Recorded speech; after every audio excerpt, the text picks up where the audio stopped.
क्यों लगती है ठंड में कपकपी? सर्दियों के मौसम में आमतौर पर आपने देखा होगा कि ज्यादा ठंड में कभी रोए खड़े हो जाते हैं तो कभी उंगलियां सुन्न हो जाती हैं। हमारा पूरा शरीर कपने लगता है, कान एकदम ठंडे पड़ जाते हैं। आखिर हमारा शरीर ऐसा क्यों रिएक्ट करने लगता है? आपने कभी सोचा है आखिर ऐसा क्यों होता है? हम आपको इसका साइंटिफिक रीजन बताते हैं।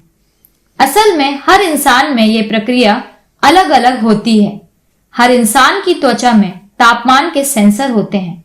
कुछ लोगों में ये सेंसर कान में ज्यादा होते हैं तो कुछ में शरीर के किसी और हिस्से में।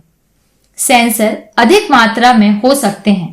जिस तरह लोगों के जूते का साइज एक दूसरे से अलग होता है, उसी तरह इनमें मौजूद तापमापी सेंसरों की संख्या भी एक दूसरे से अलग हो सकती है। कई बार बहुत अधिक ठंड होने की वजह से हाइपोथर्मिया और मौत भी हो सकती है। शरीर में मौजूद सेंसर एक ही तरह के तापमान को समझते हैं। ठंडे तापमान को भांपने वाले सेंसर गर्म तापमान को नहीं आंक पाते, लेकिन दुनिया के किसी भी कोने में रह रहे लोगों का आंतरिक तापमान लगभग समान ही होता है, फिर चाहे वह सहारा के मूलस्थल में रह रहे हों या ग्रीनलैंड की ठंडी बर्फीली हवाओं के बीच। हमारी बॉडी का जो टेम्परेचर होता है वह करीबन 98.6 डिग्री फ़ारेनहाइट तक ही होना चाहिए, यानी करीब 36.9 डिग्री सेल्सियस। लेकिन जब हम ठंड में जाते हैं तो वो कम होने लगता है और फिर जैसे ही दिमाग को ये सिग्नल मिलता है कि टेम्परेचर कम हो रहा है तो वहां से मसल्स को एक ऑर्डर मिलता है जो ये होता है कि आप अपना टेम्परेचर सही करो। ऑर्डर मिलने के बाद मसल्स पूरे शरीर में तेजी से कांटेक्ट करने लगते हैं। इसके बाद शरीर से हीट निकलती है जिससे कि शरीर का टेम्परेचर नॉर्मल रहे। इसके बाद हमें कपकपी लगना शुरू हो जाती है।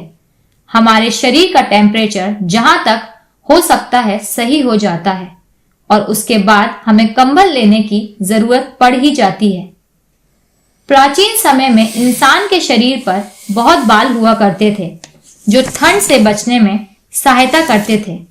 हमारे शरीर पर बाल त्वचा के जिस हिस्से में जुड़े होते हैं वहां ठंड होने पर मांसपेशियां अकड़ने लगती हैं और बाल खड़े हो जाते हैं। उन जीवों में जिनके शरीर पर बहुत बाल होते हैं, बालों की परत ऊष्मारोधी या अवरोधी परत की तरह काम करती है। इसी तरह शरीर के पास कुछ और भी आत्मरक्षक तरीके होते हैं।